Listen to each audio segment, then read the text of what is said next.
Paper 19, the Co-ordinate Trinity-Origin Beings. This paradise group, designated the Co-ordinate Trinity-Origin Beings, embraces the Trinity Teacher Sons, also classed among the Paradise Sons of God, three groups of high superuniverse administrators, and the somewhat impersonal category of the inspired Trinity spirits. Even the Havona natives may properly be included in this classification of Trinity personalities, along with numerous groups of beings resident on Paradise. Those Trinity Origin beings to be considered in this discussion are 1. Trinity Teacher Sons, 2. Perfectors of Wisdom, 3. Divine Counselors, 4. Universal Censors, 5. Inspired Trinity Spirits, 6. Havona Natives, 7. Paradise Citizens. Accepting the Trinity Teacher Sons and possibly the inspired Trinity Spirits, these groups are of definite numbers. Their creation is a finished and past event.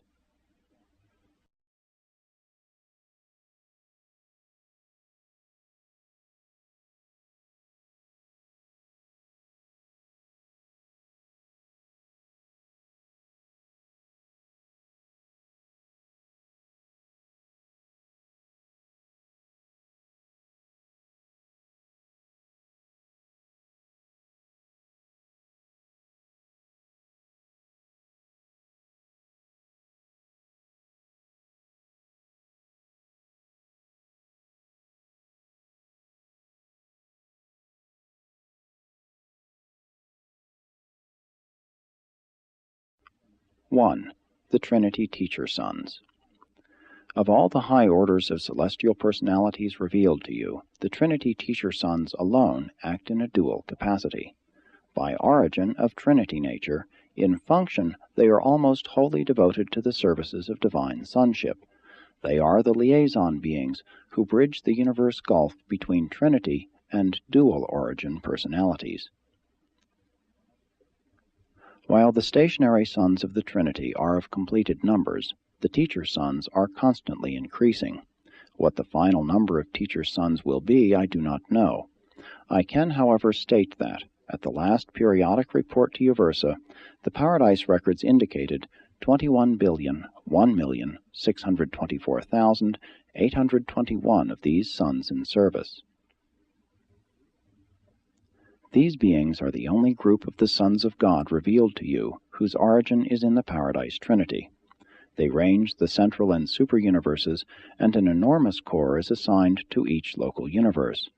They also serve the individual planets, as do the other Paradise Sons of God. Since the scheme of the grand universe is not fully developed, large numbers of teacher sons are held in the reserves on Paradise, and they volunteer for emergency duty and unusual service in all divisions of the grand universe, on the lone worlds of space, in the local and super-universes, and on the worlds of Havona. They also function on Paradise, but it will be more helpful to postpone their detailed consideration until we come to the discussion of the Paradise Sons of God.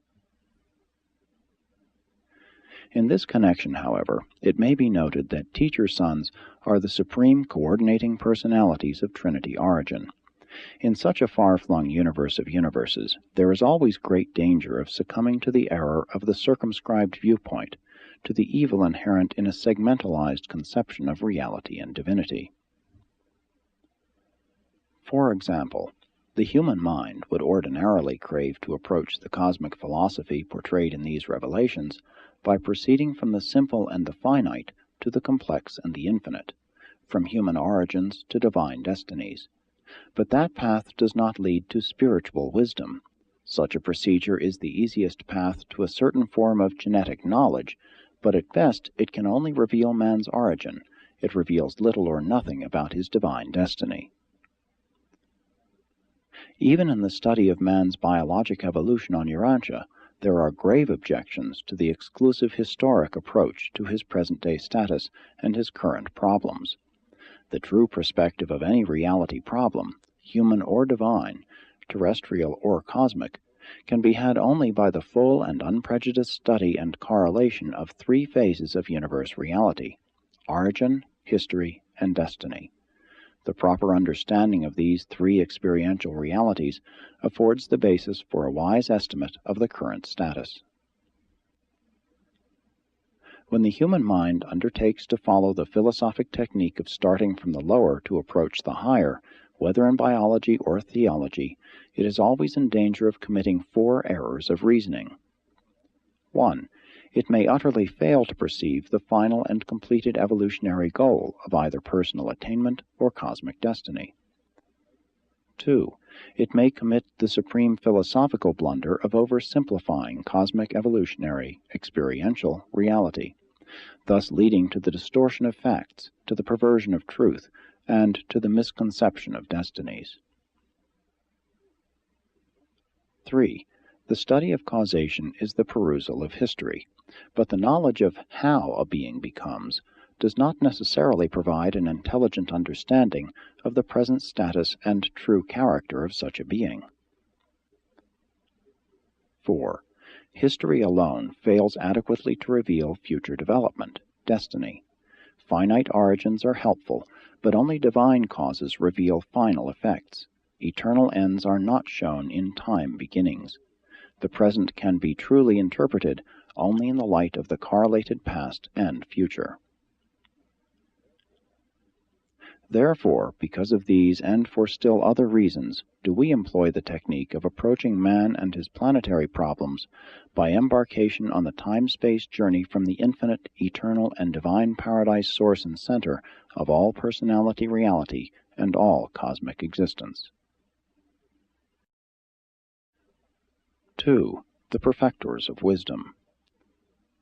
The Perfectors of Wisdom are a specialized creation of the Paradise Trinity, designed to personify the wisdom of divinity in the superuniverses. There are exactly 7 billion of these beings in existence, and 1 billion are assigned to each of the 7 superuniverses.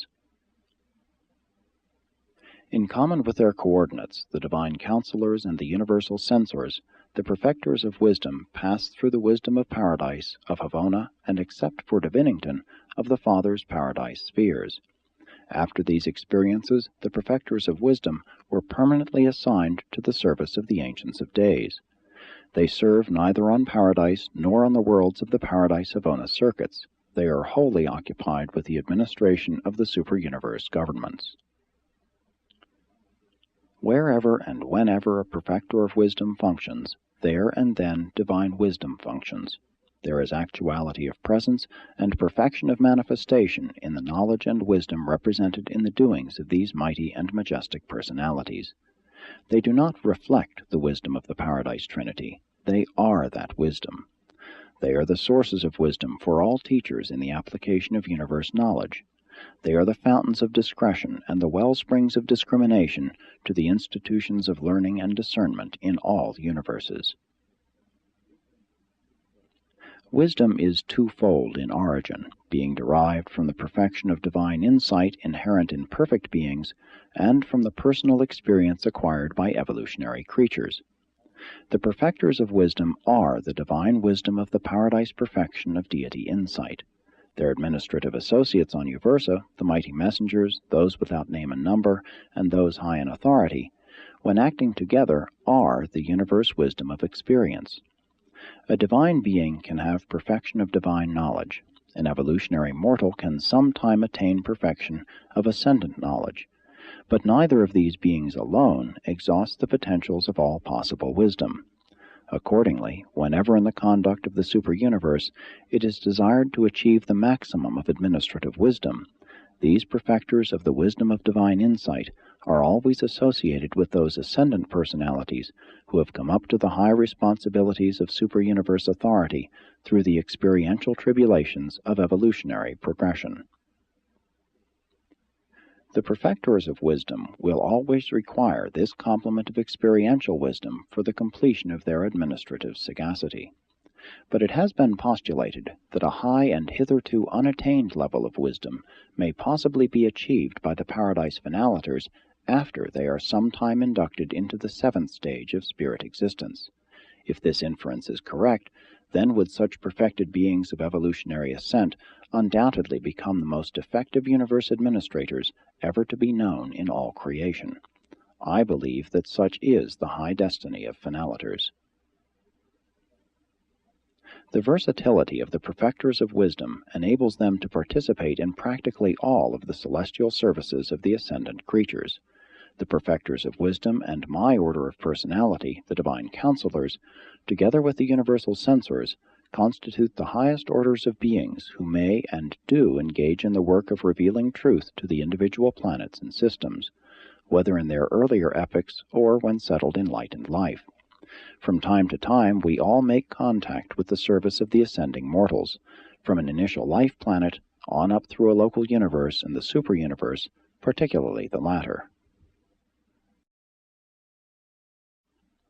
3. The Divine Counselors.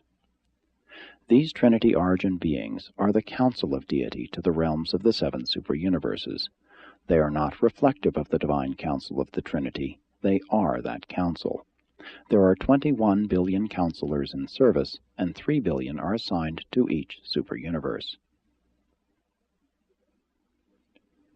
Divine counselors are the associates and equals of the universal censors and the perfecters of wisdom, from 1 to 7 counselors being associated with each of these latter personalities.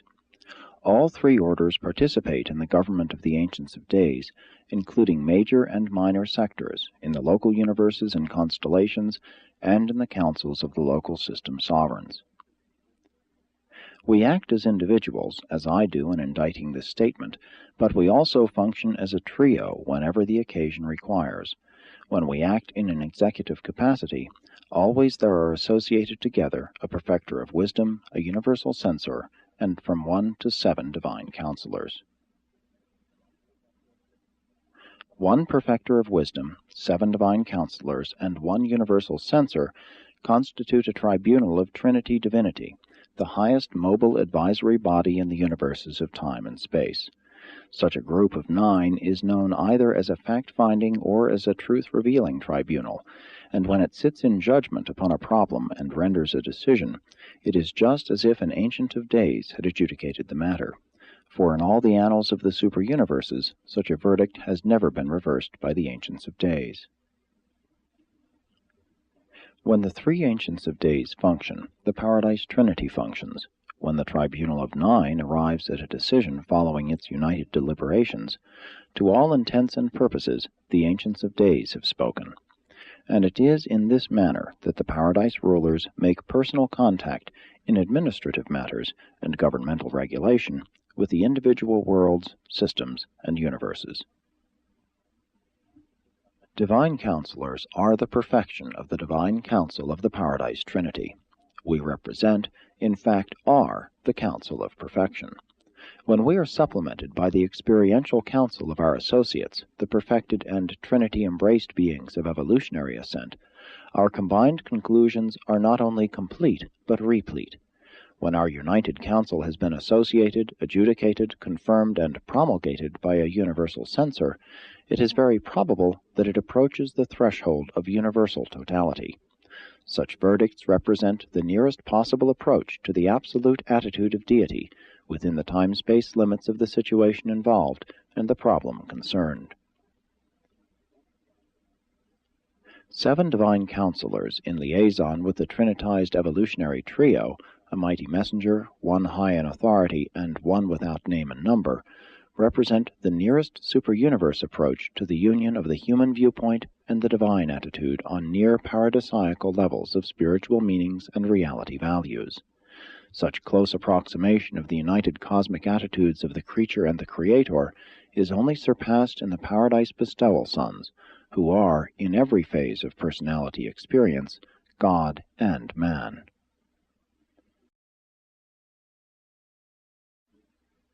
(4) The Universal Censors.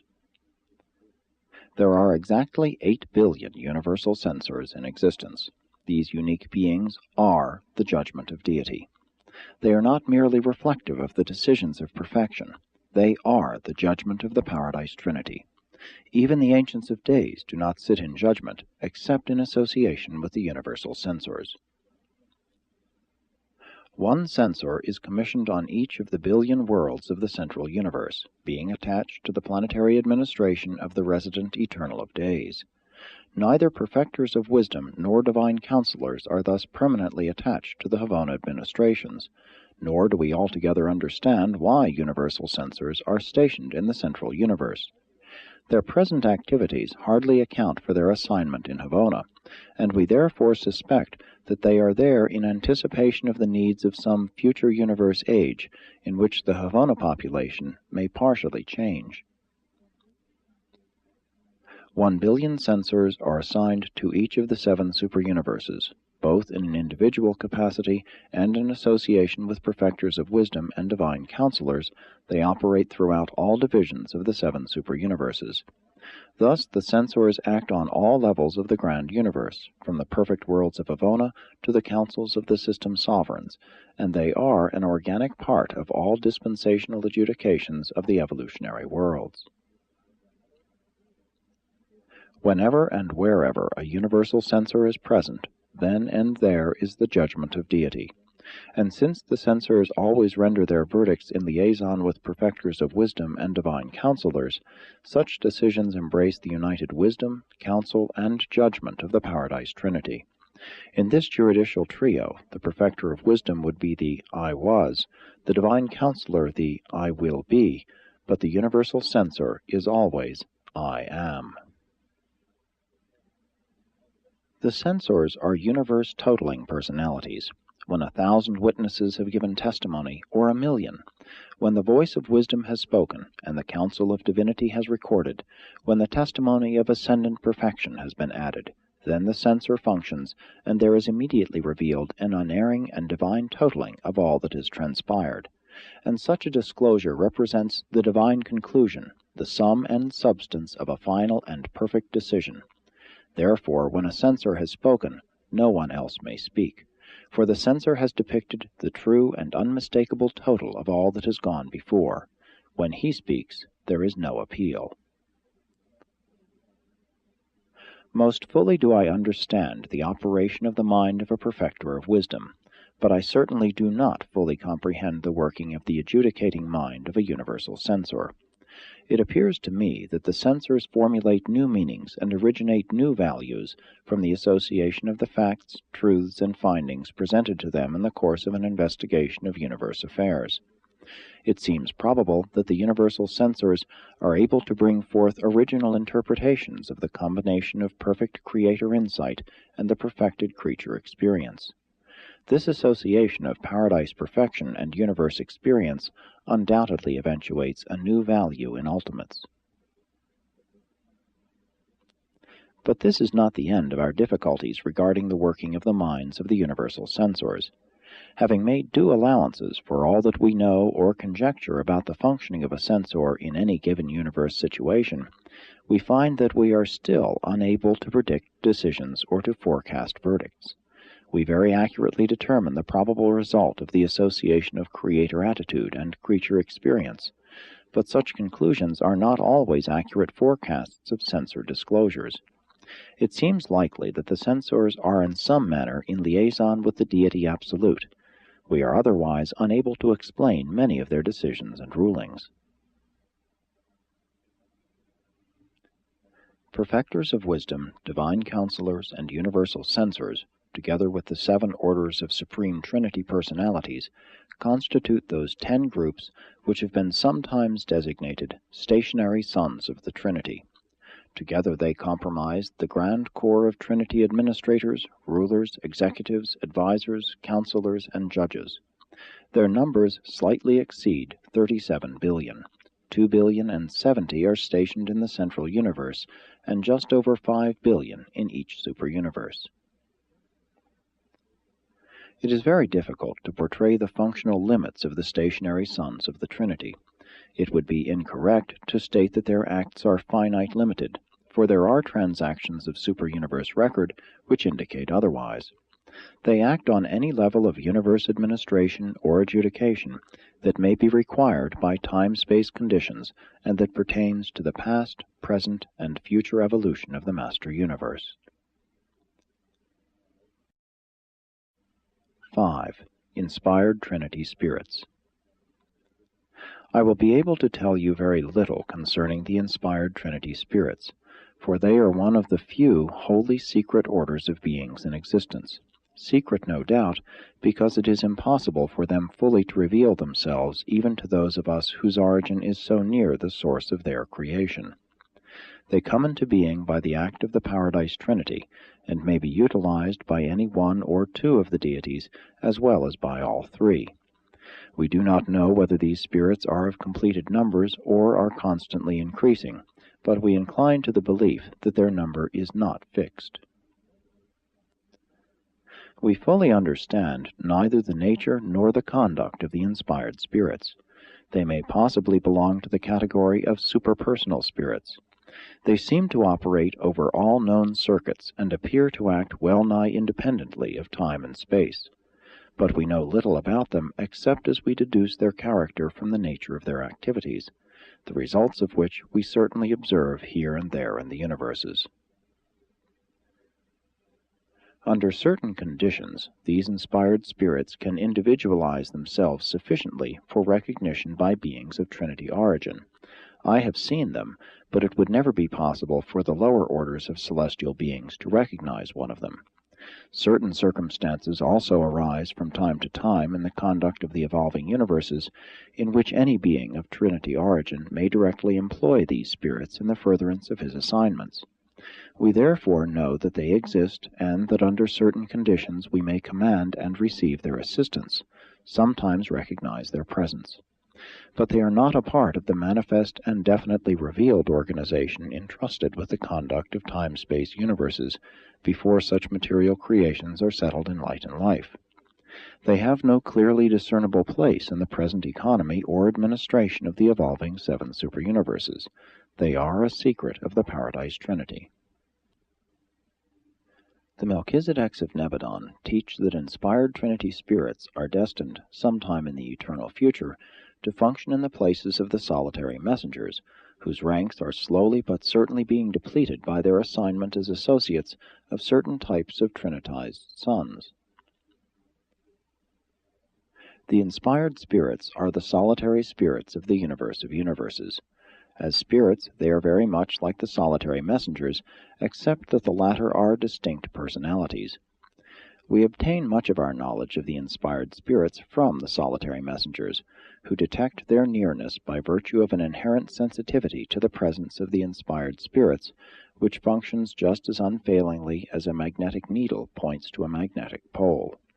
When a solitary messenger is near an inspired Trinity spirit, he is conscious of a qualitative indication of such a divine presence, and also of a very definite quantitative registration, which enables him actually to know the classification or number of the spirit presence or presences. I may relate a further interesting fact. When a solitary messenger is on a planet whose inhabitants are indwelt by thought adjusters, as on Urantia, he is aware of a qualitative excitation in his detection sensitivity to spirit presence. In such instances, there is no quantitative excitation, only a qualitative agitation. When on a planet to which adjusters do not come, contact with the natives does not produce any such reaction. This suggests that thought adjusters are in some manner related to, or are connected with, the inspired spirits of the Paradise Trinity. In some way, they may possibly be associated in certain phases of their work, but we do not really know. They both originate near the center and source of all things, but they are not the same order of being. Thought adjusters spring from the Father alone. Inspired spirits are the offspring of the Paradise Trinity. The inspired spirits do not apparently belong to the evolutionary scheme of the individual planets or universes, and yet they seem to be almost everywhere. Even as I am engaged in the formulation of this statement, my associated solitary messenger's personal sensitivity to the presence of this order of spirit indicates that there is with us at this very moment, not over 25 feet away, a spirit of the inspired order and of the third volume of Power Presence. The third volume of Power Presence suggests to us the probability that 3 inspired spirits are functioning in liaison. Of more than 12 orders of beings associated with me at this time, the solitary messenger is the only one aware of the presence of these mysterious entities of the Trinity. And further, while we are thus apprised of the nearness of these divine spirits, we are all equally ignorant of their mission. We really do not know whether they are merely interested observers of our doings, or whether they are, in some manner unknown to us, actually contributing to the success of our undertaking. We know that the Trinity Teacher Sons are devoted to the conscious enlightenment of universe creatures. I have arrived at the settled conclusion that the inspired Trinity spirits, by superconscious techniques, are also functioning as teachers of the realms.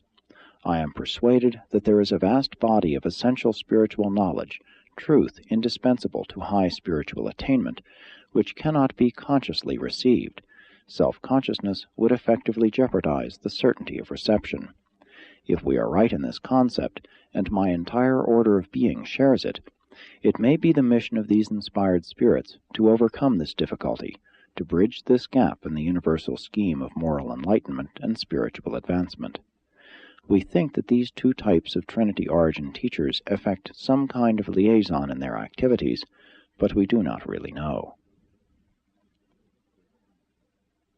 On the super-universe training worlds and on the eternal circuits of Havona, I have fraternized with the perfecting mortals, spiritualized and descendant souls from the evolutionary realms, but never have they been aware of the inspired spirits, which ever and anon the powers of detection resident in the solitary messengers would indicate were very near us. I have freely conversed with all orders of the sons of God, high and low, and they likewise are unconscious of the admonitions of the inspired Trinity spirits.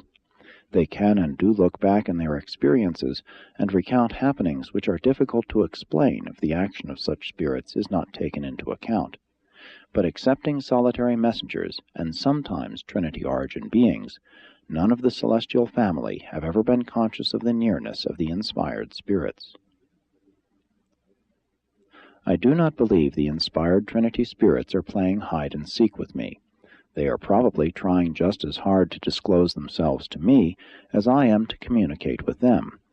Our difficulties and limitations must be mutual and inherent. I am satisfied that there are no arbitrary secrets in the universe. Therefore, will I never cease in my efforts to solve the mystery of the isolation of these spirits belonging to my order of creation. And from all this, you mortals just now taking your first step on the eternal journey can well see that you must advance a long way before you will progress by sight and material assurance. You will long use faith and be dependent on revelation if you hope to progress quickly and safely. 6. Havona Natives. The Havona natives are the direct creation of the Paradise Trinity, and their number is beyond the concept of your circumscribed minds. Neither is it possible for your ancients to conceive of the inherent endowments of such divinely perfect creatures as these Trinity-Origin races of the eternal universe. You can never truly envisage these glorious creatures. You must await your arrival in Havona, when you can greet them as spirit comrades. During your long sojourn on the billion worlds of Havona culture, you will develop an eternal friendship for these superb beings. And how deep is that friendship which grows up between the lowest personal creature from the worlds of space and these high personal beings native to the perfect spheres of the central universe. Ascending mortals, in their long and loving association with the Havona natives, do much to compensate for the spiritual impoverishment of the earlier stages of mortal progression. At the same time, through their contacts with ascending pilgrims, the Havoners gain an experience which to no small extent overcomes the experiential handicap of having always lived a life of divine perfection. The good to both ascending mortal and Havona native is great and mutual. Havona natives, like all other Trinity-Origin personalities, are projected in divine perfection, and as with other Trinity-Origin personalities, the passing of time may add to their stores of experiential endowments. But unlike the stationary sons of the Trinity, Havoners may evolve in status, may have an unrevealed future eternity destiny. This is illustrated by those Havoners whose service factualize capacity for fusion with a non-adjuster father fragment, and so qualify for membership in the mortal core of the finality. And there are other finaliter core open to these natives of the central universe. The status evolution of Havona natives has occasioned much speculation on Uversa.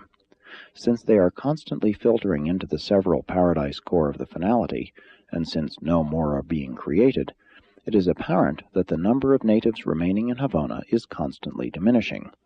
The ultimate consequences of these transactions have never been revealed to us, but we do not believe that Havona will ever be entirely depleted of its natives.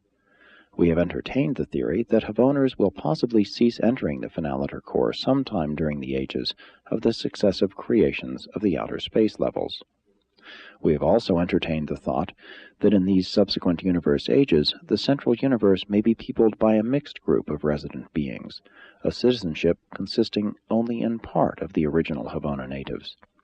We do not know what order or type of creature may be thus destined to residential status in the future Havona, but we have thought of 1. The Univitatia, who are at present the permanent citizens of the local universe constellations. 2. Future types of mortals who may be born on the inhabited spheres of the superuniverses in the flowering of the ages of light and life. 3. The incoming spiritual aristocracy of the successive outer universes. We know that the Havona of the previous universe age was somewhat different from the Havona of the present age. We deem it no more than reasonable to assume that we are now witnessing those slow changes in the central universe that are anticipatory of the ages to come. One thing is certain, the universe is non-static. Only God is changeless. 7. Paradise citizens. There are resident on Paradise numerous groups of superb beings, the Paradise citizens. They are not directly concerned with the scheme of perfecting ascending will creatures, and are not, therefore, fully revealed to Urantia mortals. There are more than 3,000 orders of these supernal intelligences, the last group having been personalized simultaneously with the mandate of the Trinity which promulgated the creative plan of the 7 superuniverses of time and space. Paradise citizens and Havona natives are sometimes designated collectively as Paradise Havona personalities. This completes the story of those beings who are brought into existence by the Paradise Trinity. None of them have ever gone astray, and yet, in the highest sense, they are all free will endowed. Trinity-Origin beings possess prerogatives of transit which make them independent of transport personalities such as seraphim. We all possess the power of moving about freely and quickly in the universe of universes. Excepting the inspired Trinity spirits, we cannot attain the almost unbelievable velocity of the solitary messengers, but we are able so to utilize the sum total of the transport facilities in space that we can reach any point in a superuniverse from its headquarters in less than 1 year of Urantia time. It required 109 days of your time for me to journey from Uversa to Urantia. Through these same avenues we are enabled to intercommunicate instantaneously. Our entire order of creation finds itself in touch with every individual embraced within every division of the children of the Paradise Trinity, save only the inspired spirits. Presented by a divine counselor of Uversa.